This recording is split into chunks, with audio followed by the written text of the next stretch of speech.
വീണ്ടും ഞെട്ടിച്ചുകൊണ്ട് ഒരു 19-കാരിയുടെ മരണവാർത്ത കൂടി പുറത്തു വന്നിരിക്കുകയാണ്. എത്ര പറഞ്ഞാലും കേട്ടാലും പഠിക്കാത്തവരാണ് നമ്മൾ മലയാളികളെന്ന് വീണ്ടും വീണ്ടും തെളിയിച്ചുകൊണ്ടിരിക്കുകയാണ്.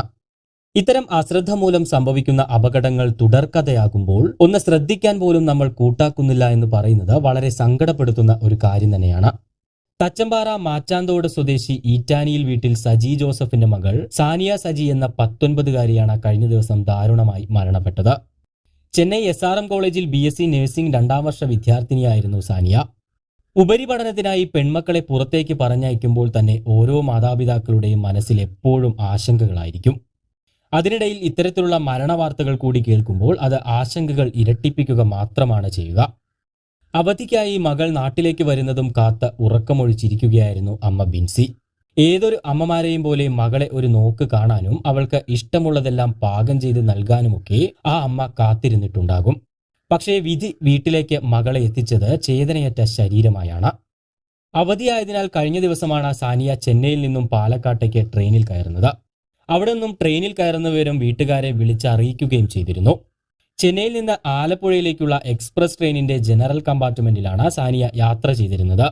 തുടർന്ന് കഴിഞ്ഞ ദിവസം പുലർച്ചെ 1:30 സാനിയയ്ക്ക് യാത്രാക്ഷീണം അനുഭവപ്പെടുകയും ശുചിമുറിയിലേക്ക് പോവുകയുമായിരുന്നു. എന്നാൽ ശുചിമുറിയിലേക്ക് പോകാനായി വാതിലിന് സമീപമെത്തിയപ്പോൾ പുറത്തേക്ക് തെന്നി വീണാണ് അപകടം സംഭവിച്ചത് എന്നാണ് പ്രാഥമികമായ നിഗമനം. സേലത്തിനടുത്തുള്ള മാഗ്നാസൈറ്റ് ജംഗ്ഷനിൽ വെച്ചായിരുന്നു അപകടം സംഭവിച്ചത്. ചെന്നൈയിൽ നിന്നും പാലക്കാട് വരെയുള്ള ടിക്കറ്റ് സാനിയയുടെ കയ്യിൽ തന്നെ ഉണ്ടായിരുന്നു. യുവതി ട്രെയിനിൽ നിന്നും വീഴുന്നത് കണ്ട യാത്രക്കാർ റെയിൽവേ പോലീസിനെ വിവരം അറിയിച്ചതിനെ തുടർന്ന് പോലീസ് എത്തി പരിശോധിച്ച് കണ്ടെത്തുമ്പോഴേക്കും യുവതിയുടെ മരണം സംഭവിച്ചിരുന്നു. ട്രെയിനിൽ യാത്ര ചെയ്യുന്നവർ ഏറ്റവും കൂടുതൽ ശ്രദ്ധിക്കേണ്ട ഒരു കാര്യമാണിത്. സമീപകാലങ്ങളിലായി ട്രെയിനിൽ നിന്ന് പുറത്തേക്ക് വീണ് ഇത്തരത്തിലുള്ള നിരവധി മരണങ്ങളാണ് റിപ്പോർട്ട് ചെയ്യപ്പെട്ടിട്ടുള്ളത്. മിക്കവാറും വേഗതയിൽ പോകുന്ന ട്രെയിനുകൾ പാലങ്ങളിലൂടെയോ അല്ലെങ്കിൽ വളവുകളിലൂടെയോ പോകുമ്പോൾ ആടിയുലയാനുള്ള സാധ്യത കൂടുതലാണ്. ആ സമയത്താണ് നമ്മൾ ശുചിമുറിയിലേക്ക് പോകുന്നത് എങ്കിൽ തുറന്നു കിടക്കുന്ന വാതിലിന് സമീപത്തെത്തുമ്പോൾ പുറത്തേക്ക് തെറിച്ചു വീഴാനുള്ള സാധ്യത വളരെ കൂടുതലാണ്. അതുകൊണ്ട് എപ്പോഴും ശുചിമുറിയുടെ സമീപത്തേക്ക് പോകുന്നവർ ട്രെയിനിന്റെ എവിടെയെങ്കിലും പിടിച്ചുകൊണ്ട് മാത്രം പോകാനായി ശ്രമിക്കുക. അതുപോലെ തന്നെ ട്രെയിനിലെ വാഷ് ബേസ് ഉപയോഗിക്കുമ്പോഴും വാതിൽ അടച്ചിട്ടുണ്ട് എന്ന് ഉറപ്പുവരുത്തിയതിനു ശേഷം മാത്രം ഉപയോഗിക്കുക. കാരണം വേഗത കൂടുന്നതിനനുസരിച്ച് ട്രെയിനിന്റെ വാതിൽ ഏത് സമയവും ശക്തിയായി അടയാനുള്ള സാധ്യത കൂടുതലാണ്.